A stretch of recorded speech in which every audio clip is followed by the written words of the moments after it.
अच्छा, मान लिए कि आप सुप्रीम कोर्ट के माननीय जज हैं और आप ही को डिसाइड करना है एक केस। इंदिरा शावनी केस के जजमेंट को ध्यान में रखते हुए अभी एक केस है economically weaker sections of society specially from forward caste 10% reservation का है। अगर इसको जज करना है तो आपका क्या डिसीजन होगा?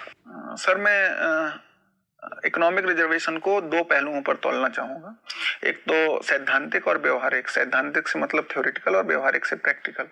तो जब हम थ्योरेटिकल एस्पेक्ट्स पर जाते हैं तो रिजर्वेशन का जो मूल उद्देश्य था वह सोशल डिस्क्रिमिनेशन को कम करना था, क्योंकि सोशल डिस्क्रिमिनेशन रिजिड था और उसको उस सोशली बैकवर्ड क्लासेस का पार्टिसिपेशन बढ़ाने के लिए आवश्यक था कि उनको कुछ पॉजिटिव डिस्क्रिमिनेशन जैसी कुछ चीज़ें की जाएं। तो जो इकोनॉमिक रिजर्वेशन है वो कहीं ना कहीं सैद्धांतिक तौर पर जो उसमें खरा नहीं उतरता है। जहां तक सरकार ने कॉन्स्टिट्यूशनल अमेंडमेंट की बात की है तो मैं उस अमेंडमेंट की भी वैलिडिटी पर जाना चाहूँगा। व्यवहारिक तौर पर भी सर, चूंकि इकोनॉमिक जो क्लास है वो बहुत फ्लूइड क्लास है, मतलब किसी भी व्यक्ति की जो इकोनॉमिक स्टेटस है वो बदलता रहता है, हर साल बदल सकता है। तो निश्चित तौर पर इसमें जो इम्प्लीमेंटेशनल प्रॉब्लम्स तो आएंगी, क्योंकि आज मेरी इनकम 4 लाख है, हो सकता है कल 8 लाख हो जाए। और जब भारत जैसे देश में जहां 1 लाख एवरेज इनकम है, वहां 8 लाख की जो लिमिट है वो तो अपने आप में थोड़ा ज्यादा है ही।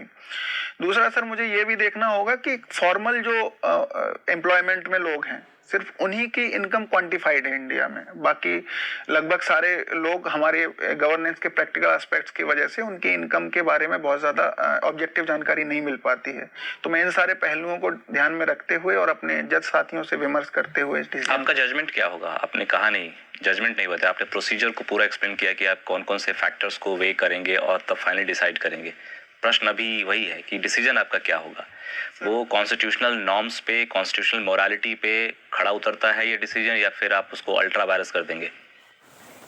सर, चूंकि जो मेरा लॉ की स्टडी है उतनी ज्यादा नहीं है, तो मैं अभी ग्राउंड बता पाया। और अगर मेरी लॉ की स्टडी, अगर मैं जज रहूंगा तो मेरी लॉ की स्टडी भी रहेगी। तो मैंने तभी आपसे पूछा, इंदिरा सावनी की जजमेंट को आप रेफरेंस पॉइंट रखते हुए इसको अगर प्लेनली अगर जज करना हो तो आप फेवर में करेंगे या फिर उसको प्राइमा फेसी? तो सर ऐसा लगता है कि 50% का इसमें जो लिमिट है वो ब्रीच हो रही है, परंतु किसी अन्य स्टेट्स में जैसे तमिलनाडु में भी या महाराष्ट्र में भी रिजर्वेशन की लिमिट उससे ज्यादा है, तो उन ग्राउंड्स पे